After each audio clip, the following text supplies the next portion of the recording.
सभी व्रत करने वालों को बधाई। सभी को नमस्कार। आज हम देखेंगे भादुड़ी चौथ या फिर बहुला चौथ की कहानी। तो शुरू करते हैं। एक गांव में एक बूढ़ी माँ और उसका बेटा रहता था। बेटा गांव की गायें चरा करके घर का खर्चा चलाता था। उसकी माँ चौथ माता का व्रत करती थी। वह भादुड़ी चौथ को चूरमे के 5 लड्डू बनाती थी। इसमें से एक चौथ माता के चढ़ाती, एक गणेश जी के चढ़ाती, एक हाथ का निकाल कर दान करती, एक बेटे को खिलाती और एक खुद खाती थी। एक बार अड़ोस पड़ोस वालों ने बेटे को भड़का दिया कि तेरी माँ चूरमा बना बना कर खाती है और तुझे केवल 1 लड्डू देती है। लड़का यह सुनकर भड़क गया कि माँ तो चूरमा खाती है और मुझे सिर्फ 1 लड्डू खाने के लिए देती है, बाकी ठंडी रोटियाँ खिलाती है। उसने माँ से कहा कि ठंडी रोटी खाकर मेरे से गाय नहीं चराई जाती है, इसलिए तुम चौथ का व्रत करना छोड़ दो। इस पर माँ ने कहा कि बेटा, मैं चौथ का व्रत तेरी सुख शांति के लिए करती हूँ, मैं चौथ माता का व्रत नहीं छोड़ सकती। तो बेटा विदेश चला गया और विदेश जाने लगा। माँ बोली, यदि बेटा तू विदेश ही जा रहा है तो ये चौथ माता की आंखें अपने साथ रख ले। यदि तेरे पर कोई संकट आवे तो चौथ माता का नाम लेकर इन्हें पुर देना, तेरा संकट टल जाएगा। लड़का उन आँखों को लेकर विदेश के लिए चल पड़ा। रास्ते में एक नदी आई। उस पर जाने का कोई साधन नहीं था। उसे माँ की बात याद आ गई और उसने आंखें निकालकर चौथ माता का नाम लेकर पुर दिए। तो चौथ माता की कृपा से नदी का पानी दोनों तरफ फटकर रास्ता निकल गया। आगे उसे एक भयंकर जंगल से गुजरना पड़ा तो वहाँ रास्ता भटक गया। उसने वहाँ भी आंखें पुर कर कहा कि हे चौथ माता, तू सच्ची है तो मुझे रास्ता दिखा। इतना कहते ही उसे रास्ता मिल गया।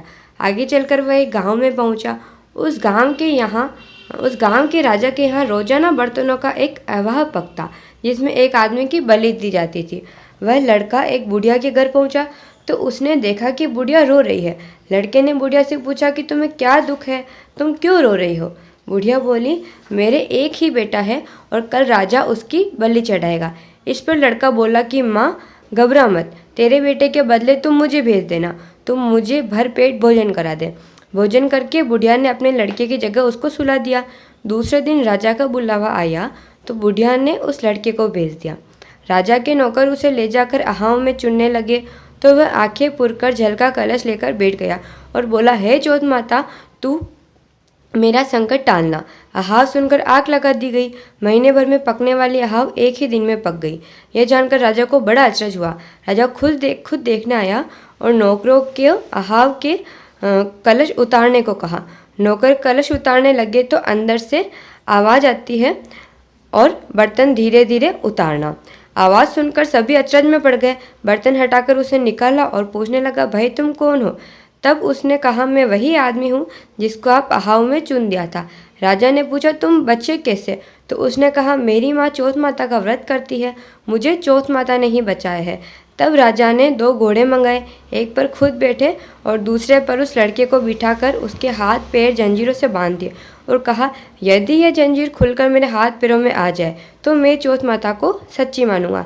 लड़के ने आंखें पुरकर कहा, हे चौथ माता, अब तक रक्षा की है, इस बार भी रक्षा कर।